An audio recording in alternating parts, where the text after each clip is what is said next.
ജന്മാദ്യശ്രേതൊന്നയാതിതരതച്ചാർത്തേഷ്വഭിജ്ഞസ്വരാട് തേനേ ബ്രഹ്മഹൃദായ ആദികവേ മുഹ്യന്തി യത്സൂരയത്തേജോ വാരിമൃതാം യഥാവിനിമയോ യത്രത്തി സർഗോമുഷാ ധാംനാസേന സദാ നിരസ്തകുഹകം സത്യം പരം ധീമഹി. നമസ്കാരം. സനാതന ധർമ്മസംഹിതകളിലെ വിജ്ഞാനശകലങ്ങൾ പങ്കുവയ്ക്കാനായുള്ള നാദശ്രീ ചാനലിലേക്ക് എല്ലാവർക്കും സ്വാഗതം. പ്രിയ ചാനൽ സബ്സ്ക്രൈബ് ചെയ്യാനും ലൈക്ക് ചെയ്യാനും ഓർമ്മപ്പെടുത്തിക്കൊള്ളുന്നു. സബ്സ്ക്രൈബ് ചെയ്ത് ലൈക്ക് ചെയ്ത് സഹകരിച്ചവരോട് നന്ദി രേഖപ്പെടുത്തിക്കൊള്ളുന്നു. ശ്രീമദ് ഭാഗവതം ദ്വിതീയ സ്കന്ധം 10-ാമത്തെ അധ്യായമാണ് നമ്മൾ പറഞ്ഞു വെച്ചത്. 10-ാമത്തെ അധ്യായം നമുക്ക് പാരായണം ചെയ്യാം. അത ദശമോധ്യായ ശ്രീശുക ഉവാച അത്ര സർഗോ വിസർഗച്ഛത്താനം പോഷണമൂതയാ മന്വന്തരേശാനുകഥാനിരോധോ മുക്തിരാശ്രയ. 10 ലക്ഷണമാണ് പറഞ്ഞത്. ദശമസ്ത വിശുദ്ധ്യർത്ഥം നവാനാമിക ലക്ഷണം വർണ്ണയന്തി മഹാത്മാനശ്രുതേന അർത്ഥേന ചഞ്ചസാം. മഹാത്മാക്കൾ വർണ്ണിക്കണത് എന്തിനു വേണ്ടിയിട്ടാണ്? അപ്പോൾ ഈ 9 എണ്ണം 10-ാമത്തേതിന് വേണ്ടി 9 എണ്ണം പറഞ്ഞിരിക്കുകയാണ്. ശരിക്കും 10-ാമത്തേത് മനസ്സിലാവുന്നുണ്ടെങ്കിൽ 9 എണ്ണം ആവശ്യമില്ല. എന്താ ആശ്രയം? ശരീരം നശിച്ചാൽ എവിടേക്കാണ് നമ്മൾ എത്തേണ്ടത്? ഭഗവാനിൽ. എവിടുന്ന് പുറപ്പെട്ടു അവിടുന്ന് എത്തുക. അല്ലാത്തടത്തോളം ജീവന് ചിറ്റിത്തിരിച്ചിലുണ്ടാവും. അവിടെ എത്തിയാലോ എല്ലാ ചിറ്റിത്തിരിച്ചിലും അവസാനിച്ചു. ആ ആശ്രയത്തിന് വേണ്ടി 9 എണ്ണം പറഞ്ഞു. ദശമസ്യ വിശുദ്ധ്യർത്ഥം നവാനാമിക ലക്ഷണം. ക്രമേണയാണ് അവിടേക്ക് എത്തുള്ളൂ. അതുകൊണ്ടാണ് 9 എണ്ണം വേണ്ടി വന്നത്. ഒറ്റ സ്റ്റെപ്പിൽ 10 സ്റ്റെപ്പിൻ്റെ അപ്പുറത്തേക്ക് ചാടി കിടക്കാൻ സാധിക്കുമോ നമുക്ക്? ഓരോന്നായിട്ട് കയറണം വേണ്ടേ? അതുകൊണ്ട് 9 എണ്ണം പറഞ്ഞു എന്നർത്ഥം. ശുദ്ധമാത്രേന്ദ്രിയ ധിയാം ജന്മസർഗ ഉദാകൃത ബ്രഹ്മണോ ഗുണവൈഷമ്യാൽ വിസർഗ പൗരുഷമൃത. ഓരോന്നും വർണ്ണിക്കുകയാണ്. സ്ഥിതിർ വൈകുണ്ഠ വിജയ. സ്ഥിതി എന്ന് പറഞ്ഞാൽ സ്ഥാനം. പോഷണം തദനുഗ്രഹാമന്വന്തരാണി ധർമ്മ ഊതയ കർമ്മവാസന. അവതാരാനുചരിതം ഹരേ ചാസ്യാനുവർത്തിനാം സദാമീശ കഥാ പ്രോക്താനാശക്തിർബൃംഹിത നിരോധോസ്യാനുശയനം ആത്മനഃസഹശക്തിഭി മുക്തിർഹിതാന്യഥാരൂപം സ്വരൂപേണ വ്യവസ്ഥിതി. ആഭാസശ്ച നിരോധശ്ച യതശ്ച ദിവസീയതേ സാശ്രയപരം ബ്രഹ്മ പരമാത്മേതി ശബ്ദതേ. യോധ്യാത്മികോയം പുരുഷ സോസാവേവാതിദൈവിക യത്രത്തോവയവിച്ഛേദ പുരുഷോ യാതിബോധിക. ആധ്യാത്മികം ശരീരത്തിൻ്റെ ഉള്ളിലുള്ള ജീവൻ, ആത്മാവ്. ആദിഭൗതികം ശരീരം തന്നെ, ആദിഭൗതികം. അപ്പം ആദിദൈവികം എന്ന് പറഞ്ഞാൽ പ്രപഞ്ചം, ഭഗവാന്റെ ആ ശരീരം. അപ്പം അതിൻ്റെ ഉള്ളിലുള്ളത് പരമാത്മ. ശരിക്കും വെച്ചാൽ 4 എണ്ണം ഉണ്ട്. ഇവിടെ 3 എണ്ണേ പറഞ്ഞുള്ളൂ. ആധ്യാത്മികം ശരീരത്തിൻ്റെ ഉള്ളിലുള്ള ജീവൻ. ശരീരം എന്ന് പറഞ്ഞാൽ ആദിദൈവികം. വിരാട് പുരുഷൻ എന്ന് പറഞ്ഞാൽ അത് ആദിദൈവികം. അപ്പം അതിൻ്റെ ഉള്ളിലുള്ളത് പരമാത്മാവ്. പറയേണ്ട ആവശ്യമില്ല എന്ന് പറഞ്ഞില്ല എന്ന് മാത്രമേ ഉള്ളൂ. ഏകമേക തരാഭാവേദാലോബലഭാമഹേ. 4 ശരീരവും 2 ശരീരവും 2 ശരീരത്തിൻ്റെ ഉള്ളിലുള്ളതൊന്ന് ചുരുക്കം. 2 ശരീരം ഏതാ? ഒന്ന് നമ്മുടെ ശരീരം, ഒന്ന് പ്രപഞ്ചാകാരേണ ഉള്ള വലിയ ശരീരം. നമ്മുടെ ശരീരത്തിൻ്റെ ഉള്ളത് എന്താ? ജീവാത്മാവ്. മറ്റേ ശരീരത്തിനുള്ളത് പരമാത്മാവ്. അതാണ് 4 എണ്ണം. അതിൽ 3 എണ്ണമാണ് ആദിദൈവികം, ആദിഭൗതികം. പരമാത്മന് വിശേഷണ അങ്ങനെയുള്ളൊരു പേര് കൊടുത്തിട്ടില്ല. ഇത് മാത്രം. ആദിദൈവികം പ്രപഞ്ചാകാരയുള്ള പുരുഷൻ, ആദി ആത്മികം ജീവാത്മാവ്, ആദിഭൗതികം ശരീരം, നമ്മുടെ ശരീരം. തിതയം 3 എണ്ണം. തത്രയോ വേദ സ ആത്മാശ്രയ പുരുഷോണ്ടം വിനിർമിത്യസോസ വിനിർഗത ആത്മനോയനമന്യ ചെന്നപോത്താട്ടിച്ചുരീഹിതാത്തവാതിത്ര പരിവത്സരാൻ തേന നാരായണോ നാമേതാപ പുരുഷോദ്ഭവ ദ്രവ്യം കർമ്മജകാലച്ച സ്വഭാവോ ജീവയേവ ചായധനുഗ്രഹതാ സന്ധി ന സന്ധി യദുപേക്ഷയ. ഏതൊരു ഭഗവാന്റെ അഭാവത്തിൽ ദ്രവ്യവും കർമ്മവും കാലവും സ്വഭാവവും ജീവനും നടക്കില്ല. ഏതൊരു ഭഗവാന്റെ സാന്നിധ്യത്തിൽ ഇതൊക്കെ നടക്കുന്നു. ഏതനുഗ്രഹത സന്ധി ഭഗവാനാൽ നടക്കുന്നു. ഇന്ന സന്ധി നടക്കുന്നില്ല. എപ്പോൾ? ഉപേക്ഷയ. ഭഗവാൻ ഇല്ലെങ്കിൽ. ഏകോന്ന എന്താ അറിയോ? ഈ അർത്ഥം ഇങ്ങനെ കുറേശ്ശെങ്കിലും ഒപ്പം ഫോളോ ചെയ്താൽ വായിക്കുന്നതിനൊരു താല്പര്യം ഉണ്ടാവും. അല്ലെങ്കിൽ കൂടുതൽ അതിൽ വിരസത വരും. ശബ്ദം മാത്രം ഉണ്ടാക്കിയാൽ കൊണ്ടിങ്ങനെ പറയാൻ മാത്രമേ ഉള്ളൂ. ഏകോനാനത്വമന്യച്ചഞ്ചോക തത്പാസമുത്തിത വീരം മിരണ്മയം ദേവോ മായ വിസജത്തിത. അതിദേവപദാധ്യാത്മം അതിഭൂതം വീണ്ടും പറഞ്ഞു. അതിദേവം അതാധ്യാത്മം അതിഭൂതം ഇതി പ്രഭു. നമ്മുടെ ശരീരം, നമ്മുടെ ശരീരത്തിൻ്റെ ഉള്ളിലുള്ള ആത്മാവ്, പുറത്തുള്ളതായിട്ടുള്ള വലിയ ശരീരം. പരമാത്മാവിനെ ഈ കൂട്ടത്തിൽ പറയാറില്ല, മൂന്നാക്കിയിട്ടേ പറയാറ്. പരമാത്മാവ് നാലാമതാണ്. അതിദൈവം, അതിദൈവം പ്രപഞ്ചാകാരനുള്ള പുരുഷൻ. അതാധ്യാത്മം നമ്മുടെ ശരീരത്തിലുള്ള ജീവാത്മാവ്. അതിഭൂതം പ്രപഞ്ചാകാരനുള്ള വലിയ ശരീരം. അതിതേകം പുരുഷം വിരന്തിതാവിത്തണു അന്തഃശരീരാകാശപുരുഷത്തെ വിജേട്ടത ഓജസ്തകോ ബലഞ്ജജ്ഞരത പ്രാണോ മഹാനത്വാനു പ്രാണന്തയം പ്രാണാപ്രാണന്തം സർവചന്തുഷവും അപാനന്ദമപാനന്ദീനരദേവ വിമാനുക പ്രാണേന ക്ഷിപതാട്ടുത്തിടന്തരാജായതേ പ്രഭോ അഭിഭാസതോ ജട്ടചാമുഖം നിരഭിദ്യത മുഖതത്താൽ നിർഭിന്നം ജിക്വാ തത്രോപജായതേ തതോ നാനാരതോ ജജ്ഞേജിക്കുകയോധികമിത്. പല അവയവങ്ങളുടെ പ്രവർത്തനം നമ്മൾ പറഞ്ഞല്ലോ. ഓരോ അവയവങ്ങളെ കൊണ്ട് എന്താണ് ചെയ്യുന്നത്, എന്താണ് വിഷയമാക്കുന്നത്, അധിഷ്ഠാനം ഏത്, ദേവത ഏതെന്ന് വർണ്ണിക്കുകയാണ് കേട്ടോ. വിവട്ടൂർമുഖതോ താമ്രോ വന്യവാക്യാകൃതന്തയോ. മുഖത്തിൻ്റെ മുഖ ആണ് അധിഷ്ഠാനം. അഗ്നി അടുത്ത വിഷയം, അഗ്നി ദേവത. വാക്ക് അവിടുത്തെ വിഷയം. തതോ നാനാരഥോ ജജ്ഞേയുക്കയോധികംഹതേ വിവട്ടോർമുഖതോ പുന്നോ വന്യവാക്യാകൃതന്തയോ ജലേ വേദത്തരു ജലൻ നിരോധ സമജായത നാഥകേ നിരവിത്തേതാന്തോന്ന വസ്തുതി. മൂക്കൊണ്ടറിയേണ്ടത് ഗ്രന്ഥമാണ്, ഗന്ധമാണ്. മൂക്ക് അവയവവും അധിഷ്ഠാനവുമാണ്. അശ്വിനി ദേവതകളാണ് ദേവത. തത്ര വായുർഗന്ധവോ ഗ്രാണോ നഥിജിട്ടതായത് ആത്മനിധിരാലോകം ആത്മനഞ്ജതിട്ടത കണ്ണ്. ത്രിഭിന്നേ കറ്റണീതത്യാജ്യോതിച്ചട്ടുഗുണഗ്രഹാമൂർധ്യമാനത്തരിഭിർ ആത്മനത്തച്ചിട്ടത. ഋഷിമാർ പറയുന്നത് കേൾക്കാൻ വിരാട് പുരുഷന് കാതുണ്ടായി, ഈ ചെവി. നിർഭിന്നേ കറ്റണീതത്യാജ്യോതിച്ചട്ടുഗുണഗ്രഹാമൂർധ്യമാനത്തരിഭിർ ആത്മനത്തച്ചിട്ടത കർണൗ ചനിരഭിത്തേതം ദിശശ്രോത്രം ഗുണഗ്രഹ. 19 കാടിന് ലഘു ഗുരുവോഷ്ണ ശീതതാം. 4 തൊക്കൊണ്ട് അറിയേണ്ടത്. മൃദത്വം, കഠിനത്വം, ശൈത്യം, ഉഷ്ണത്വം. മൃദു, കാഠിന്യ, ലഘു, ഗുരുവോഷ്ണ ശീതതാം. ജിഗിട്ടതത്വന്നന്ദത്യാരോമം മഹീരൂക തഥാ തത്ര ചാന്തർഗുണോ മൃതാകത്തോരുടുകത്യാദാനാകർമ്മ ജിഗീഷയാം തയോർത്തുബലമിന്ദച്ചാദാനുഭയാശ്രയം ഗതിം ജിഗീഷതപ്പാദോരുടുക ദേവികാമികാം. പത്ഭ്യം കാലെ പത്ഭ്യാം യജ്ഞസ്വയങ്ങപ്യം കർമ്മഭിക്രിയതേ നിരഭിത്തത ശിഷ്ണോവേ. ഉത്പാദനേന്ദ്രിയ അല്ലെങ്കിൽ ജനനേന്ദ്രിയം. നിരഭിത്തത ശിഷ്ണോ വൈ. പ്രജാനന്ദാമൃതാർത്ഥിന ഉപസ്ഥ പിന്നിലത്തെ വിസർജനാവേന്ദ്രം. ഉപത്താത്തി കാമാനാം പ്രിയം തദ് ഉഭയാശ്രയം. ഉത്തിതിട്ടോർധാതുമതിൽ നിരഭിത്തത വൈകുതം തദപ്പായുത്തതോ മിത്ര. മിത്രനാണ് വിസർജനം നടത്തുന്ന ദേവൻ. അതിനുണ്ട് ദേവൻ. ആ മിത്രൻ അവിടെ വസിക്കുന്നുണ്ടെന്നാണ്. അപ്പോൾ അദ്ദേഹത്തിൻ്റെ ഒരു ഗതികേട് ആലോചിച്ചു. അവിടെ വസിക്കണം ഗുദത്തിൽ. തദപ്പാവിഷ്ടതോ മിത്ര ഉത്സർഗം ഉഭയാശ്രയ. ഉത്തിതോ പുരസൂര്യാം നാഭിദ്വാരം അപാനത. തത്ര അപാനത്തതോ മൃത്യുപുദക്തം ഉഭയാസ. അപാനനാണ് കഴിച്ച ആഹാരത്തെ ചണ്ടി പുറത്തേക്ക് തള്ളണ വിദ്വാൻ അപാനൻ. ഉത്സ്ഥിതോരന്നപാനാനാമക്ഷം കുക്ഷേന്ദ്രനാടയാ നദ്യസമുദ്രാച്ചത്തയോ തുട്ടിപ്പുട്ടിത്തതാസോരാത്മമായാം ഹൃദയം നിരവിത്യത. തതോ മനത്തതചന്ദ്ര. മനസ്സാണ് ചന്ദ്രൻ. സങ്കല്പക്കാമയേവ ജാത ചർമ്മ മാംസരുതിരമേതോ മജ്ജാസ്തിധാതവാ ഭൂമ്യത്തേജോമയ പ്രാപ്ത.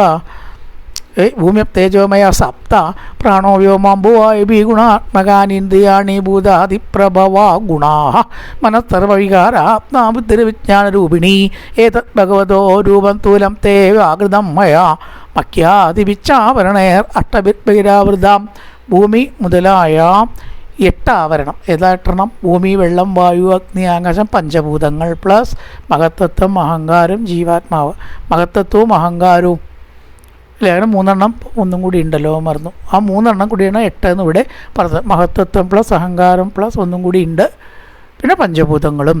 അമുനി ഭഗവത് രൂപേമയാതേ അനുവർണിതേ ഉഭേ അഭിനഗണ്ഡന്തീമയാ തൃട്ടേ വിഭച്ചിത സവാച്യവാചകതയാ ഭഗവാൻ ബ്രഹ്മരൂപതൃക്ക നാമരൂപക്രിയാദത്തേത കർമാകർമ്മകം പരാ പ്രജാപതീൻ ദേവാൻ ഋഷീൻ പിതൃഗണാൻ പൃഥക്കസിദ്ധാരണഗന്ധർവാൻ വിദ്യാദ്രാസുരഗുഹ്യകാൻ കിന്നരാപ്തരതോനാകാൻ സർപ്പാൻ കിംപുരുഷോരകാൻ മാതൃരക്ഷപ്പിശാച പ്രേതഭൂതവിനായകാൻ കൂട്ട്മാണ്ഡോന്മാദവേതാളാൻ യാതുദാനാൻ ഗൃഹാനപീകകാമൃഗാം പശും വിട്ടാൻ ഗിരീൻ ത്രിപസരി ത്രിപാൻ നദികൾ വൃക്ഷങ്ങൾ കൂഷ്മാണ്ഡന്മാരെ അക്ഷസന്മാർ എല്ലാ ശക്തികളെയും ഭഗവാൻ സൃഷ്ടിച്ചു. ദ്വിവിധ ചതുർവിധ ഏണ്യേ ജലത്ര നവോകസ കുശല അകുശല മിശ്ര കർമ്മണാംഗതയക്തിമാ തത്തൻ രജത്തമൈതിത്ര സുരനൃതാരക. സത്തൻ രജസ്സൻ തമസ് ഇവയെ തെറ്റിച്ചിട്ടാണ് സൃഷ്ടികൾ 3 വിധം ഉണ്ടാകുന്നത്. സത്വഗുണങ്ങളൊക്കെ മനുഷ്യരിൽ ഉയർന്നവർ, രജോ ഗുണങ്ങളൊക്കെ മനുഷ്യർ, അവരിലും താണ തിര്യക്കുകളാണത്രേ നാരക എന്നിവിടെ വാക്കുകൊണ്ട് സൂചിപ്പിച്ചത് തമോ ഗുണികൾ. അങ്ങനെ ജനന മരണ പ്രക്രിയ ലോകത്തിൽ ഉണ്ടാകുന്നു. തത്രാപേകേകശോരാജൻ വിദ്യന്തേ ഏകതയത്തിത യഥേകേകത്തരോ അന്യാഭ്യാം സ്വഭാവോപഹന്യതേ സ ഏവേദം ജഗദ്ദാതാ ഭഗവാൻ ധർമ്മരൂപദൃക്ക്. ഭഗവാൻ ധർമ്മരൂപദൃക്ക് പുഷ്ണാതിസ്ഥാപയൻ വിശ്വം തിര്യങ് നരസുരാത്മഭി തഥ കാലാഗ്നിരുദ്ര ആത്മാ. കാലാഗ്നിരുദ്രനെ പറ്റി ഇന്നലെ പറഞ്ഞു. കാലം, അഗ്നി, രുദ്രൻ എന്നിവയാൽ അങ്ങനെ എടുക്കാം. കാലാഗ്നിരുദ്രൻ എന്ന് പറഞ്ഞിട്ടൊരു രുദ്രൻ്റെ അങ്ങനെ എടുക്കാം. അവനാണ് സംഹരിക്കുന്ന ആൾ. അവനല്ല കേട്ടോ, അദ്ദേഹം. ആ മഹാശക്തിയാണ് സംഹാരകർത്താവ്. കാലാഗ്നിരുദ്രാത്മാ പെട്ടെന്നാണ് പറഞ്ഞു പോയെന്നേ ഉള്ളൂ. ആ ശക്തിയാണ് സംഹരിക്കുന്നത്. കാലാഗ്നിരുദ്രാത്മാ എത്തൃഷ്ടമിത മഹാത്മനാഥൻ യച്ചതി കാലേന കനാനീകമിവാനില ഇത്തം ഭാവേന കഥിതോ ഭഗവാൻ ഭാഗവത്തമാ നേത്തം ഭാവേന കീപ്പരം ദൃഷ്ടമർഹന്തി സൂരയ നാസ്യ കർമ്മണി ജന്മാഹതോ പരസ്യാനുവിധീയതേ കർത്തൃത്വപ്പചേതാർത്ഥം മായാരൂപിതം ഇതൽ. മായ കൊണ്ട് ആണ് ഭഗവാൻ ഇതൊക്കെ ചെയ്യണത്. മായയ്ക്ക് അടിമപ്പെട്ടിട്ടേ അല്ല, മായയെ തൻ്റെ ചൊൽപ്പടിക്ക് നിർത്തിയിട്ട്. നമ്മളെയോ മായ അതിൻ്റെ ചൊൽപ്പടിക്ക് നിർത്തുന്നു. നല്ല വ്യത്യാസമുണ്ട് ഭഗവാനും നമ്മളും. ഭഗവാൻ മായയെ ചൊൽപ്പടിക്ക് നിർത്തുമ്പോൾ മായ നമ്മളെ ചൊൽപ്പടിക്ക് നിർത്തണു. മായയാ ആരോപിതം ഹിതൽ അയം തു ബ്രഹ്മണകൽപ്പ സവികൽപ്പ ഉദാഹൃത വിധി സാധാരണോ എത്ര സർഗാപ്രാകൃത വൈകൃത പരിമാണം ജകാലത്യ കൽപ്പലക്ഷണ വിഗ്രഹം യഥാ പുരസ്താത് വ്യാഖ്യാസ്യേ. ഇവിടെ പുരസ്താത് പ്ലസ് വ്യാഖ്യാനം ആണ്. പുരസ്താത് വ്യാഖ്യാനം ഒന്നിച്ച് കൂടുമ്പോൾ സന്ധി പ്രകാരം വരുന്നത്. പുരസ്താത് വ്യാഖ്യാസ്യേ പാത്മം കൽപ്പം അഥോ ശൃണു. ഇവിടെ പാത്മകൽപ്പം എന്ന കാലയളവിനെ പറയാൻ തുടങ്ങുകയാണ് സൂതൻ. ഇപ്പം ശൗനകാദികൾ ഇടയിൽ കയറിയിട്ട് അത് അവിടെ നിൽക്കട്ടെ, സൂകല്ലെന്ന് മാറ്റിയൊക്കെ വിഷയം. എവിടെ വെച്ചിട്ടാണ് മൈത്രേയരെ വിതുരൻ കണ്ടത്? ഭക്തി വർദ്ധിക്കണ കഥ മാറ്റി നമുക്ക് ശൗനക ഉവാച യഥാകനോ ഭവാൻ സൂതക്ഷത്ത കൗ ഭാഗവതോത്തമ ചചാര തീർത്ഥാൻ. ചത്ത എന്ന് പറഞ്ഞാൽ മൈത്രേയർ. ഓർമ്മിക്കണം കേട്ടോ, ക്ഷത്ത മൈത്രേയർ എന്ന് എഴുതിയിട്ടുള്ളൂ. അവിടെ വിരോധമൊന്നുമില്ല, അങ്ങനെ ചില നോട്ടൊക്കെ ആവാം. ക്ഷത്ത മൈത്രേയർ, മൈത്രേയ മഹർഷി. ഭാഗവതോത്തമനായിരിക്കുന്ന ക്ഷത്താവ് എവിടെ കണ്ടു വിതുരനെ? യഥാകനോ ഭവാൻ ചചാര തീർത്ഥാനി ഭുവർ തെക്വ ബന്ധുൻ സുദുസ്യജാൻ. ത്യജിക്കാൻ വിഷമമുള്ള ബന്ധുക്കളെ ഉപേക്ഷിച്ചിട്ട് വിതുരൻ പോയി എന്നാണല്ലോ കഥ. അപ്പോൾ പിന്നെ എങ്ങനെയാണ് മൈത്രേയരെ കണ്ടത് എന്ന് പറയണം. കുത്ര കൗഷാരവേത്തസ്യ സംവാദോദ്യാത്മസംശ്രിത. അവർ തമ്മിൽ എന്തൊക്കെയാണ് പറഞ്ഞത്? നമ്മൾ ഈ കമ്മിൽ കണ്ട ഇവരുടെ കുറ്റം, ഒരാളുടെ കുറ്റം വേറൊരാളോട് പറയുക, അല്ലെങ്കിൽ എത്ര DA കിട്ടി, കഴിഞ്ഞ DA കിട്ടിയോ, പ്രമോഷൻ കിട്ടിയോ, ഇങ്ങനത്തെയൊക്കെ നമുക്ക് പറയാണ്ടാവുള്ളൂ. ഇവിടുത്തെ കാര്യം നമുക്കുള്ളൂ അല്ലേ? അല്ലപ്പോൾ ഏതാ സിനിമ അടുത്ത തിയേറ്ററിൽ, എങ്ങനെയൊക്കെയല്ലേ നമ്മൾ പറയുക. പക്ഷേ പണ്ട് സജ്ജനങ്ങൾ കണ്ട ഇതൊന്നുമല്ല പറയുക. എങ്ങനെ നമുക്ക് ജീവനെ ഉയർത്താം, ഈ മഹാപകടമായിട്ടുള്ള സംസാരത്തിൽ നിന്ന് എങ്ങനെ രക്ഷപ്പെടാം, വലിയൊരു പ്രശ്നമാണ്. അതേത്രേ പണ്ടുള്ളവർക്ക് സംസാരിക്കാനും ചിന്തിക്കാനും ഉള്ളൂ. അത് ഞങ്ങൾക്ക് അറിയണം. എന്തിപ്പോൾ ഇവിടുത്തെ കാര്യങ്ങൾ ഇങ്ങനെ പറഞ്ഞിട്ട് കാര്യം? ഇവിടുത്തെ കുറ്റം മറ്റാളോട് പറഞ്ഞു, അവിടുത്തെ കുറ്റം ഇവിടേക്ക് പറഞ്ഞു. അയ്യേ, അതൊന്നും സജ്ജനങ്ങൾ ചിന്തിക്കാറില്ല. കുത്ര കൗഷാരവേ തസ്യ സംവാദ അധ്യാത്മ സംശ്രിത.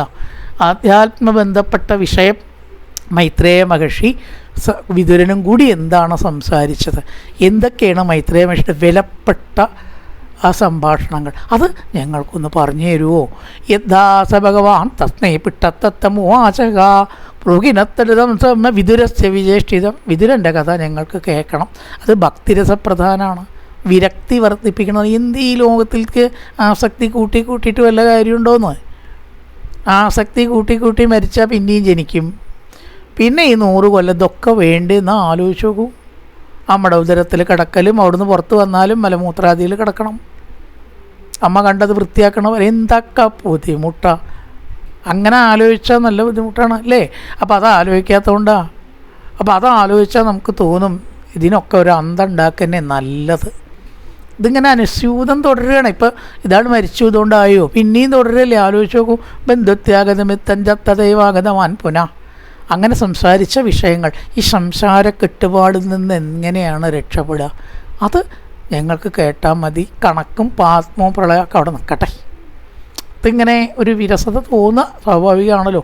സൂതവാച്ച നമുക്കും തോന്നിയിട്ടുണ്ടാവും. അപ്പോൾ ഈ അധ്യായം പറയുമ്പോൾ എളുപ്പത് എവിടെ കൊണ്ട് എത്തിക്കുകയാണാവോ, മുഷിയാൻ തുടങ്ങി ഇല്ലേ? സാധാരണ അതിനെപ്പറ്റി ഗ്രാഹ്യമില്ലാത്തവർക്ക് ചില ഭാഗങ്ങൾ തോന്നുകയാണ്. അത് അതിലേക്കാണ്ട് ഇൻട്രസ്റ്റഡായ മുഷിയൊന്നുമില്ല. സൂതവാച രാജ്ഞാ പരീക്ഷിത പൃഷ്ടോ യഥവോജൻ മഹാമുനി തത്വോപിദാസ്തേജുണ്ട രാജ്ഞ പ്രശ്നാനുസാരത. ആ ചോദ്യത്തിനനുസരിച്ചിട്ടുള്ള ഉത്തരമാണ് അടുത്ത അധ്യായത്തിൽ പറയണത്. ഇത് ശ്രീമദ് ഭാഗവതേ മഹാപുരാണേ വയ്യാധിക്യാമട്ടാചനായം പാരമഹംസ്യാം സംവിധായം ദ്വിതീയ സ്കന്ധേ പുരുഷ സംസ്ഥാനവർണ്ണ നാമ ദശമോധ്യായ. സർവത്ര ഗോവിന്ദനാമ സങ്കീർത്തനം. ഗോവിന്ദ ഗോവിന്ദ. ഇനി തൃതീയ സ്കന്ധം തുടങ്ങുകയാണ്. ഹരേ രാമ രാമ രാമ ഹരേ ഹരേ, ഹരേ കൃഷ്ണ കൃഷ്ണ കൃഷ്ണ ഹരേ ഹരേ. ഓരോ സ്കന്ധവും ഭഗവാന്റെ ഓരോ ശരീരാവയവങ്ങളാണെന്നാണ് കേട്ടോ പറയുക. പ്രഥമസ്കന്ധം കാലേ അവിടെ നിങ്ങളുള്ളത്, തൃതീയം പറഞ്ഞിട്ടേ ശിരസ്സാണത്രേ ദ്വാദശസ്കന്ധം. അങ്ങനെ നോക്കുമ്പോൾ ഭാഗവതം ഭഗവാന്റെ രൂപം തന്നെയാണ് എന്ന് പറഞ്ഞാൽ ഒട്ടും അത് തെറ്റൊന്നുമില്ല. ഒന്നാമത്തെ അധ്യായം തൃതീയ സ്കന്ധം. ഏവമേതത്പുരാ പൃഷ്ടോ മൈത്രേയോ ഭഗവാൻ കില ഛത്രാവനം പ്രവിഷ്ടേന തെത്വാ സുഗൃഹമൃത്തിമൽ. ഋദ്ധിമത്ത് സമൃദ്ധിയുള്ള സ്വഗൃഹം, തൻ്റെ ഗൃഹത്തെ തെക്വ ഉപേക്ഷിച്ചിട്ട് വനം പ്രവിഷ്ടേന കാട്ടിൽ പോയ വിതുരൻ ക്ഷത്താവിനാൽ. വിതുരൻ്റെ വേറൊരു പേരാണ് ക്ഷത്താവ്. ക്ഷത്ര എന്ന് പറഞ്ഞാൽ ക്ഷത്താവിനാൽ എന്നുള്ള വിഭക്തി വരും. ആവിനാൽ ക്ഷത്ര കുറേ ഫോംസുകളുണ്ട്. ക്ഷത്ര പുര ഭഗവാൻ മൈത്രേയ ഏതദേവം പൃഷ്ട. സമൃദ്ധമായിട്ടുള്ള തൻ്റെ വീട് വിട്ടുപോയതായ വിതുരൻ എന്താണ് മൈത്രേയനോട് ചോദിച്ചത്? മൈത്രേയൻ എന്ന് പറയുമ്പോൾ ചോദിക്കപ്പെടുക പാസീവ് വോയിസ്, വിതുരൻ എന്ന് പറയുമ്പോൾ ചോദിക്കുക. വിതുരൻ എന്ത് ചോദിച്ചു എന്നല്ല ഇവിടെ പറഞ്ഞത്. മൈത്രേയനാൽ എന്ത് ചോദിക്കപ്പെട്ടു? മൈത്രേയ മഹർഷി എന്ത് ചോദിക്കപ്പെട്ടു? ആരാൽ ചോദിക്കപ്പെട്ടു എന്നാൽ ആരാലുണ്ടാവുമല്ലോ, വിതുരനാൽ. അപ്പോൾ ആ വിതുരനാൽ എന്താണ് മൈത്രേയ മഹർഷി ചോദിക്കപ്പെട്ടത്? അല്ലെങ്കിൽ വിതുരൻ എന്താണ് മൈത്രേയ മഹർഷിയോട് ചോദിച്ചത് എന്ന് പറഞ്ഞാൽ മതി. അതാണല്ലോ ഡയറക്റ്റ് സ്പീച്ച്. ഏവമേ തത്പുരാ പൃഷ്ടോ മൈത്രേയോ ഭഗവാൻ കില. ആ ശ്ലോകത്തിൻ്റെ ഭംഗിക്കനുസരിച്ചിട്ട് മൈത്രേയൻ ചോദിക്കപ്പെടുക എന്ന് പറയുകയാണ് നല്ലത്. അതാണ് അങ്ങനെ വെച്ചത്. ഭാഗവതത്തിൽ അതിൽ ഭംഗിയായിട്ട് തിരുത്താൻ നമുക്ക് സാധിക്കുമോ? അപ്പോൾ ആ മൈത്രേയൻ എന്താണ് വിതുരനാൽ ചോദിക്കപ്പെട്ടത്? ക്ഷത്ര വനം പ്രവിഷ്ടേന തെക്വ സുഗൃഹം ഋദ്ധിമൽ സുഗൃഹം തെക്വ. സമ്പന്നമായിട്ടുള്ള ഒരു ഗൃഹത്തിലാണ് ഹസ്തിനാപുരത്തിൽ വിതുരൻ കഴിയണത്. അവിടെ ഇല്ലാത്തതായിട്ടൊന്നുമില്ല, അത്ര സമ്പന്നമാണ്. നല്ല ഭക്ഷണവും ഇരിപ്പിടങ്ങളും സൗകര്യങ്ങളും ഒക്കെ അതികേമ. അതൊക്കെ അങ്ങോട്ട് ഒരു നിമിഷമാണ് ഉപേക്ഷിച്ച് പോവുക എന്ന് പറഞ്ഞാൽ വിതുരൻ എത്രമാത്രം ത്യാഗത്തിന് സന്നദ്ധനാണ്, എത്രമാത്രം മഹാനാണ്. അങ്ങനെയൊക്കെ ഉണ്ടാവുമോ എന്ന് ചോദിച്ചാൽ ചരിത്രം പരിശോധിച്ചാണ്ട് പുരാണം അവിടെ നിൽക്കട്ടെ, അതുണ്ടാക്കിയതാണെന്ന് ചിലർ വാദിച്ചാൽ. ശ്രീബുദ്ധൻ കപിലവാർത്തൂല് ജനിച്ചു ശുദ്ധോധനൻ്റെ മഹാരാജ അദ്ദേഹം ഉണ്ടായതല്ലേ, ബുദ്ധല്യ എന്നാരും പറയില്ലല്ലോ. ഇതിൻ്റെ ചിത്രം നമ്മൾ കാണുന്നുണ്ട്. അദ്ദേഹം തന്നെയല്ലേ ചെറുപ്പക്കാരത്തിയായിട്ട് തൻ്റെ പത്നിയെയും കൊട്ടാരവും ഉപേക്ഷിച്ച് അർദ്ധരാത്രി അങ്ങോട്ട് ഇറങ്ങി അവിടുന്ന്. സിദ്ധാർത്ഥൻ പിന്നീട് ബുദ്ധനായത് ആ ഒരിറക്കം കൊണ്ടാണ്. സുഗൃഹമൃത്തിമത് എന്ന് കേൾക്കുമ്പോൾ നമുക്ക് അതാണ് ഓർമ്മ വരിക. പക്ഷെ അദ്ദേഹം വഴിയാധാരമായതൊന്നുമില്ല. എത്തേണ്ടോടത്തെത്തി ബുദ്ധനെ നമ്മൾ ഇന്നും ഓർക്കുന്നു. ഒരാരും വഴിയാധാരമൊന്നുമില്ല. നമ്മളാണ് ഇപ്പോഴും വഴിയിൽ ആധാരമില്ലാണ്ട് നിൽക്കണം. ഇതൊക്കെ തന്നെയാണ് കേമെന്ന് പറഞ്ഞ് കെട്ടിപ്പിടിക്കണവരേ. അവസാനം ഉണ്ടാവും വല്ല ആധാരവും? ഒരു ആധാരവും ഉണ്ടാവില്ല കേട്ടോ, സംശയിക്കൊന്നും വേണ്ട. മക്കൾ മക്കളുടെ വഴിക്ക് പോവും, ഭാര്യ ഭാര്യയുടെ വഴിക്ക് പോവും, ഭർത്താവ് ഭർത്താവിൻ്റെ വഴിക്കും പോകുന്നല്ലാണ്ടേ ഇതിന്നൊക്കെ രക്ഷപ്പെടാനുള്ള ഒരു പോക്കാണ്. അവർക്കൊരു പേടിയില്ല. ആസ്പത്രി ഉണ്ടാവുമോ, നോക്കാൻ ഭാര്യ ഉണ്ടാവുമോ, മക്കളുണ്ടാവുമോ, ഇതൊക്കെ നമുക്കല്ലേ. അവർക്കതൊന്നുമില്ല, ഒരൊറ്റ ഇറങ്ങലാണ്. എങ്ങനെയാണ് ഋദ്ധിമത്തായിട്ടുള്ള തൻ്റെ വീട് വിടാൻ കാരണം? യദ്വാ അയം മന്ത്രകൃദ്ധോ ഭഗവാൻ അഖിലേശ്വര പൗരവേന്ദ്ര ഗൃഹം വിത്താ പ്രവേശാത്മസാത്കൃതം. വാ നിങ്ങളുടെ മന്ത്രകൃത് ആലോചനയെ കൊണ്ടുചെന്ന ഭഗവാൻ അഖിലേശ്വര, ഭഗവാൻ പൗരവേന്ദ്ര ഗൃഹം, പൗരവശ്രേഷ്ഠ ഭവനത്തെ ഉപേക്ഷിച്ചിട്ട് ഏതൊരു ഗൃഹത്തെ സ്വന്തമെന്ന വിചാരത്താൽ പ്രവേശിച്ചു. ശ്രീകൃഷ്ണൻ ദുര്യോധനൻ്റെ ക്ഷണം സ്വീകരിക്കാതെ ഏതൊരു വിതുരൻ്റെ ക്ഷണം സ്വീകരിച്ചുവോ അത്ര വിതുരൻ്റെ കേമത്താണ് ഈ ശ്ലോകത്തിൽ പറയണത്. ദൂത് പറയാൻ പോയപ്പോൾ കൃഷ്ണനെ സദ്യയ്ക്ക് ക്ഷണിച്ചു ദുര്യോധനൻ. കൃഷ്ണ, 64 കൂട്ടം വിഭവം ഉണ്ട് കേട്ടോ അവിടെ, രാത്രി കിടപ്പ് അവിടെ ആവാം. പക്ഷെ അതിൻ്റെ മുമ്പേ വിതുരൻ ക്ഷണിക്കൽ കഴിഞ്ഞിരിക്കണു. ദുര്യോധന, അങ്ങയുടെ 64 കൂട്ടം വിഭവങ്ങളൊന്നും ഞാൻ കാണാത്തതല്ല, എനിക്കിപ്പോൾ അതിൽ താല്പര്യമില്ല. അതിലും ഇഷ്ടം എന്താണെന്ന് വെച്ചിട്ടുണ്ടോ, വിതുരൻ എനിക്ക് ലേശം കഞ്ഞി ഒരുക്കി വെച്ചിട്ടുണ്ട്. ചിലപ്പോൾ പഴയ കഞ്ഞിയാവും, അതിനത്ര കേമത്തൊന്നുമില്ല, എന്നാലും എനിക്കിപ്പോൾ അതാണ് താല്പര്യം തോന്നണം, ഞാൻ അങ്ങടാ പോണം. അങ്ങനെ പറഞ്ഞ ആളാണ് ഭഗവാൻ വിതുരൻ. അപ്രകാരം ഭഗവാനാൽ സ്നേഹിക്കപ്പെട്ടിരുന്നു ഇല്ലേ? അപ്പം അത്രയും വിതുരൻ നൽകിയ കഞ്ഞി വെറും കഞ്ഞിയേ ഉള്ളൂ, ഉപ്പിട്ടുണ്ടാവാം, വേറെ യാതൊന്നുമില്ല. എന്തേ ഭഗവാൻ ഇതൊന്നും 64 കൂട്ടം സത്യമൊന്നും ഭഗവാന് വേണ്ടാന്ന് പറഞ്ഞ് അത്രയും സ്നേഹിച്ചിട്ടുണ്ട് വിതുരനെ. അപ്പം വിതുരന് എത്ര മാഹാത്മ്യം ഉണ്ടാവണം. പൗരവേന്ദ്ര ഗൃഹം ഹിത്വ, സർവസമ്പന്നമായിരിക്കുന്ന ദുര്യോധനൻ്റെ ഗൃഹത്തിൽ താമസിക്കാൻ ആവശ്യപ്പെട്ടിട്ടും അപേക്ഷിക്കപ്പെട്ടിട്ട് അത് നിരസിച്ചു ഭഗവാൻ. കേൾക്കുണ്ടായിട്ടുണ്ട്. അപ്പം അത്രയും മഹാത്മ്യം വിതുരന് വേണ്ടേ? ഭഗവാൻ എനിക്കിഷ്ടം ഇവിടെയാണ് എന്ന് പറഞ്ഞാൽ ഇനി അതിനെന്ത് മഹാത്മ്യം വേറെ വേണ്ടേ? ഈ പുറത്തേക്ക് കുറച്ച് ഐശ്വര്യം ഉണ്ടായതുകൊണ്ടൊക്കെ വല്ല കാര്യമുണ്ടോ? അവിടെ ഭഗവാൻ ഉണ്ടാവണ്ടേ, എന്നാലല്ലേ അവിടെ നിറയുള്ളൂ. അത് ചിലപ്പോൾ ഭഗവാന് ചെറിയ ഓലപ്പരിയാവും ഇഷ്ടം. അവിടുത്തെ മഹത്വവും ശുദ്ധിയും കാണാൻ കഴിയണം. അതാണ് മനസ്സിൻ്റെ ഉയർച്ച, അല്ലാണ്ട് ഒന്നുമല്ല. ആ ഓലപ്പരയിൽ ഭഗവാൻ ഉണ്ടെങ്കിൽ സുധാമാവിൻ്റെ കുചേലൻ്റെ ഗൃഹത്തിൽ ശരിയുണ്ടായിരുന്നു. കാരണം അദ്ദേഹത്തിനൊന്നും ഇല്ല എന്ന തോന്നലുണ്ടായിട്ടില്ല. അതന്നെ സമ്പന്നത. അത് കാണാൻ നമുക്ക് കഴിയണം, അല്ലെങ്കിൽ ഒന്നും പറഞ്ഞിട്ട് കാര്യമില്ല. അവർക്കൊക്കെ ഇതൊക്കെ മനസ്സിലാവുള്ളൂ. അതുകൊണ്ട് അത്രയും ഉള്ള ദുര്യോധന ഗൃഹം ഉപേക്ഷിച്ച് ഏതൊരുവൻ്റെ ഗൃഹം സ്വീകരിച്ചുവോ ആ വിതുരൻ എന്തെല്ലാം ചോദ്യങ്ങളാണ് മൈത്രേയനോട് ചോദിച്ചത്. രാജോവാച കുത്രക്ഷത്തുർ ഭഗവതാ മൈത്രേയേണ സസംഗമാ കഥാവ സഹസംവാദ ഏതത് വർണ്ണയന പ്രഭോ.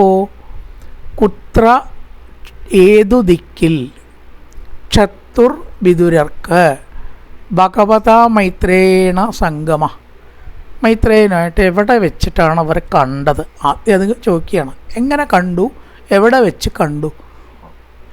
കുത്ര ഭഗവതാ മൈത്രേയേണ സംഗത, ആരക്ഷത്തു വിതുരർക്ക് എവിടെ സംഗമം ഉണ്ടായി. സഹസംവാദ അന്യോന്യം സംഭാഷണം എപ്പോൾ ഉണ്ടായി. സംവാദ കഥ ആസ കഥ എപ്പോൾ ആസ ഉണ്ടായി. എപ്പോൾ ഇവർ തമ്മിലുള്ള സംഭാഷണം ഉണ്ടായി. സഹസംവാദ കഥ ആസ പരസ്പര സംഭാഷണം കഥ ആസ എപ്പോൾ ഉണ്ടായി. അത് ഞങ്ങളോട് പറയണം. ഏതത് ന വർണ്ണയ. ന എന്ന് പറഞ്ഞാൽ വിസർഗട്ട ഞങ്ങളോട്. വിസർഗം ഇല്ലെങ്കിൽ ഇല്ല, നെഗറ്റീവ് അർത്ഥമാണ് വരിക. ന വിസർഗത്തിന് അർത്ഥം മാറ്റാനുള്ള കഴിവ് നോക്കൂ. ന എന്ന് പറഞ്ഞാൽ ഇല്ല എന്ന് അർത്ഥം വരിക, നേരെ തിരിച്ച അർത്ഥം വരിക. വർണ്ണിക്കണ്ട അതാണോ പറയണത്, വർണ്ണിക്കണം എന്നാണ് പറഞ്ഞത്. ന എന്ന് പറഞ്ഞാൽ അവിടെ അർത്ഥം ഞങ്ങളോട് പറഞ്ഞാലും. ശൗനകാദികൾ പ്ലൂരലാണ്. കുത്രക്ഷത്ര ഭഗവത മൈത്രേയേണ ആസസംഗമ. എവിടെ വെച്ച് വിതുരൻ മൈത്രേയരെ കണ്ടു, അവർ തമ്മിലുള്ള സംവാദം ഞങ്ങളോട് പറയണമേ. നക്യത്വാർത്തോദയത്തച്ച വിതുരത്യാമല ആത്മന തസ്മിൻ വരീയസി പ്രശ്ന സാധുവാദോപബൃംഹിത അമലാത്മന തസ്യ വിതുരസ്യ. നിർമ്മല മനസ്സോടുകൂടിയതായ വിതുരൻ്റെ വരീയസി തസ്മിൻ ശ്രേഷ്ഠനിൽ പ്രശ്ന ചോദ്യം എങ്ങനത്തെ ആവും? അല്പമായ അർത്ഥത്തിൻ്റെ ആവില്ല. നിസ്സാര ചോദ്യങ്ങളൊന്നും വിതുരൻ ചോദിക്കില്ല. സാരിക്ക് എന്താ വില, പവനെന്താ വില, ഇങ്ങനത്തെ ചോദ്യങ്ങളൊന്നും വിതുരൻ ചോദിക്കില്ല എന്നർത്ഥം. അല്പമായ അർത്ഥത്തിൻ്റെ അങ്ങനെ ആവില്ല ചോദ്യം, ആയിരിക്കില്ല. നഹി അല്പാർത്ഥങ്ങളോടുകൂടിയ ചോദ്യം ചോദിക്കില്ല. നഹി അല്പാർത്ഥോദയസ്തസ്യ. അല്പകാര്യങ്ങളെക്കുറിച്ചൊന്നും വിതുരൻ ചോദിക്കാൻ വഴിയില്ല. സാധുവാദോപബൃംഹിത. അതെന്തായാലും സജ്ജനസമ്മതമായ കാര്യങ്ങളാവും. സജ്ജനസമ്മതമായ വിലപ്പെട്ട കാര്യങ്ങളാവും എന്ന് തീർച്ച. തസ്മിൻ വരീയസി പ്രശ്ന സാധുവാദോപബൃംഹിത. സജ്ജനങ്ങളാൽ സദാ കീർത്തിക്കപ്പെടുന്ന, വാഴ്ത്തപ്പെടുന്ന, അവരാൽ സദാ ചിന്തിക്കുന്നതായ അത്തരം കാര്യങ്ങളെ അവർ പറയൂ. സൂതവാച സ ഏവ ഋഷിവർയോയം പൃഷ്ടോരാജ്ഞാ പരീക്ഷിത പ്രത്യാഗതം സുഭഗവേ പ്രീത ആത്മാശൂയതാമിതി. പരീക്ഷ സുഖസമ്പാദം ഇതിനിടെ കൂടെ അങ്ങനെ വരും. പരീക്ഷിത രാജ്ഞ, പരീക്ഷിത രാജാവിനാൽ ഏവം പൃഷ്ട ഇപ്രകാരം ചോദിക്കപ്പെട്ട പപ്രച്ച എന്ന് പറഞ്ഞാൽ ചോദിച്ചു എന്നാണ്. പൃച്ഛിക്കപ്പെട്ട എന്ന് പറഞ്ഞാൽ ചോദിക്കപ്പെട്ട. ഇപ്രകാരം ചോദിക്കപ്പെട്ട ശുഗമഹർഷി. ബാക്കി ശുഗമഹർഷിയുടെ വിശേഷണമാണ് ഋഷിവര്യനായിരിക്കുന്ന ശുഗമഹർഷി സന്തോഷിച്ചിട്ട് പറഞ്ഞു. ചോദിച്ചാലല്ലേ പറയാൻ പറ്റൂ. ചിരകഥ പറയാനുള്ള അവസരം കിട്ടണത് എപ്പോഴും സജ്ജനങ്ങൾക്ക് ഉത്സാഹം ഉണ്ടാക്കും എന്നാണ്. വെറുതെ കാര്യങ്ങൾ പറഞ്ഞിട്ട് വല്ല കാര്യമുണ്ടോ? ശൂയതാം ഇത് കേട്ടാലും. ആ മൈത്രേയ മഹർഷിയും വിതുരനും തമ്മിലുള്ള സംഭാഷണം പരീക്ഷത്തെ അങ്ങേക്ക് ഞാൻ പറഞ്ഞുതരാം. അതിനാദ്യമായിട്ട് വിതുരൻ അവിടെ നിന്ന് പുറപ്പെടാനുള്ള കാരണം, ഹസ്തിനാപുരിയിൽ താമസിച്ചിരുന്ന ഇത് ഭാരതമാണ് കേട്ടോ, മഹാഭാരതത്തിലത്തെ കഥയിലേക്കാണ് കൊണ്ടുപോണത് നമ്മളെ. വിതുരൻ തീർത്ഥയാത്രയ്ക്ക് പോയി തിരിച്ചെത്തി എന്ന് നമ്മൾ പ്രഥമ സ്കന്ധത്തിൽ കണ്ടു. അപ്പോൾ ധർമ്മോത്തരോട് കുറേ കാര്യങ്ങൾ പറയുന്നുണ്ട്. ഏതൊക്കെ പുണ്യസ്ഥലങ്ങളാണ് ദർശിച്ചത്. 13-ാം അധ്യായം നോക്കുക. 13-ാം അധ്യായം പ്രഥമ സ്കന്ധത്തിൽ അതാണ് വിഷയം. ആ തീർത്ഥയാത്രയ്ക്ക് പോവാനുള്ള കാരണം അവിടെ പറഞ്ഞില്ല, പോയി വന്ന കാര്യമാണ് പറഞ്ഞത്. ഫ്ലാഷ് ബാക്കാണ്. ചിലപ്പോൾ കഥയിൽ ഫ്ലാഷ് ബാക്ക് ഉണ്ടാവും, ഇല്ലയൊക്കെ പണ്ടുണ്ട്, ഇന്ന് മാത്രമൊന്നുമല്ല. എന്തിനാണ് വിതുരൻ കൊട്ടാരം ഉപേക്ഷിച്ച തീർത്ഥയാത്രയ്ക്ക് പോയത്? അത് ആദ്യം പറയുകയാണ്. യഥാ തുരാജസുദാൻ അസാധൂൻ പുഷ്ണൻ അധർമ്മേണ വിനട്ടദൃഷ്ടി പ്രാതുര്യഭിഷ്ടസുദാൻ വിബന്ധോൻ പ്രവേശലാക്ഷാഭവനേ ദദാഹ. വൃത്തം മാറി വേറെ വൃത്താണ് കേട്ടോ. യഥാ തുരാജസുദാൻ അസാധൂൻ പുഷ്ണൻ അധർമ്മേണ വിനട്ടദൃഷ്ടി ഭ്രാതുര്യവിഷ്ടസ്യ സുതാൻ വിബന്ധൂൻ പ്രവേശലാക്ഷഭവനേ ദദാഹ. ഇത് പറയാണ്, സ്വസുതാൻ അസാധൂൻ. അരക്കില്ലത്തിൽ ഈ പാണ്ഡവരെ നശിപ്പിക്കാൻ വേണ്ടിയിട്ട് ദുര്യോധനൻ ശ്രമിച്ച ശ്രമം എന്താ കാരണം? പാണ്ഡവരോടുള്ള ശത്രുത കൊണ്ട് ഈ ദുര്യോധനൻ ചെയ്ത അധർമ്മങ്ങൾ എല്ലാം അച്ഛനായിരിക്കുന്ന ധൃതരാഷ്ട്ര പുത്രസ്നേഹം നിമിത്തം കണ്ടില്ല എന്നടിച്ചു. അരുത ഉണ്ണി എന്ന് പറഞ്ഞില്ല. ഇത് പല അച്ഛന്മാർക്കുള്ള കാര്യം കേട്ടോ. ഭാഗവതമാണെങ്കിലും മഹാഭാരതമാണെങ്കിലും ഒരിക്കലും ഒരു കഥയൊന്നുമല്ല ശരിക്കും വരച്ച. ഈ ലോകത്തിൽ അതിലത്തെ കഥാപാത്രങ്ങളൊക്കെ ഉണ്ട്. അപ്പം ഏതച്ഛനാ തൻ്റെ ഉണ്ണി ചെയ്തത് തെറ്റാണെങ്കിലും അതൊക്കെ ശരിയല്ല ആണ് എന്ന് പറയാത്തത്? എല്ലാ അച്ഛന്മാർക്കും ഉണ്ട് ഈ വീക്ക്നെസ്. പക്ഷെ അത് ശരിയല്ല എന്ന് നമ്മളെ ശാസ്ത്രം പഠിപ്പിക്കുക. ഇങ്ങനെ ദുര്യോധനൻ്റെ ദുശ്ചേഷ്ടിതങ്ങളെ മുഴുവൻ അനുവദിച്ചതുകൊണ്ട് എന്തേ ഫലം ഉണ്ടായേ? അത് നോക്കുക. കൗരവവംശം മുടിഞ്ഞു. അത് തന്നെ. അതിന് കാരണങ്ങൾ എന്തൊക്കെയാണെന്ന് ചോദിച്ചാൽ കുറേ ഉണ്ട് കേട്ടോ. എന്തൊക്കെയാണ് ദുര്യോധനൻ ചെയ്തത്? അത് ചിലതൊക്കെ ഇവിടെ അങ്ങനെ പറയുകയാണ്. യഥാ തുരാജാ സ്വസുദാനസാധുൻ പുഷ്ണൻ അധർമ്മേണ. അധർമ്മം കൊണ്ടാണ് ദുര്യോധനൻ നിലനിൽക്കുന്നത്. ഒക്കെ അധർമ്മമാണ് ചെയ്യണത്. നശിച്ച ദൃഷ്ടിയോടുകൂടിയ രാജ ദുര്യോധനെ ധൃതരാഷ്ട്രയെ കുറിച്ചാണ് പറയണത്. 100 മക്കളുണ്ട് ഇല്ലേ? അന്ധത പുറത്തേക്കും ഉണ്ട്, ഉള്ളിലും ഉണ്ട്. അങ്ങനെ ഉള്ളിലുള്ള അന്ധത സ്നേഹം കൊണ്ട് ശരിയും തെറ്റും തിരിച്ചറിയായ്മ. അത് തന്നെ. സ്നേഹം കൊണ്ട് ശരിയും തെറ്റും തിരിച്ചറിയാത്ത അവസ്ഥ ആർക്കുണ്ടായി? ധൃതരാഷ്ട്രക്കുണ്ടായി.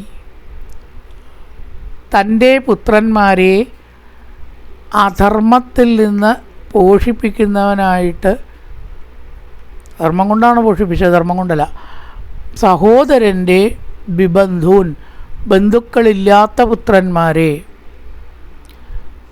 അരക്കില്ലത്തിൽ ഇട്ട് പ്രവേശിപ്പിച്ച് ദയിപ്പിച്ചത് ഒരു സംഭവം, ഒരു കാര്യമാണ് പറഞ്ഞത്. അടുത്ത ശ്ലോകത്തിൽ വേറെ സംഭവം പറയും. കാഴ്ചയില്ലാതെയായ ധൃതരാഷ്ട്രൻ ദുസ്വഭാവികളായ തൻ്റെ പുത്രന്മാരെ ധർമ്മം നോക്കാതെ സംരക്ഷിച്ചു. ധർമ്മം നോക്കിയിട്ട് വേണം സംരക്ഷിക്കാൻ. അത് ചെയ്തില്ല. കനിഷ്ഠ സഹോദരനായ പാണ്ഡുവിൻ്റെ, അതായത് അനുജനായ പാണ്ഡുവിൻ്റെ മക്കൾ പാണ്ഡവന്മാർ, അവർക്ക് ശരിക്കും പറയുക വെച്ചാൽ ആരുമില്ല. 5 ആൾക്കാരേ ഉള്ളൂ. പാഞ്ചാലിയുണ്ട്.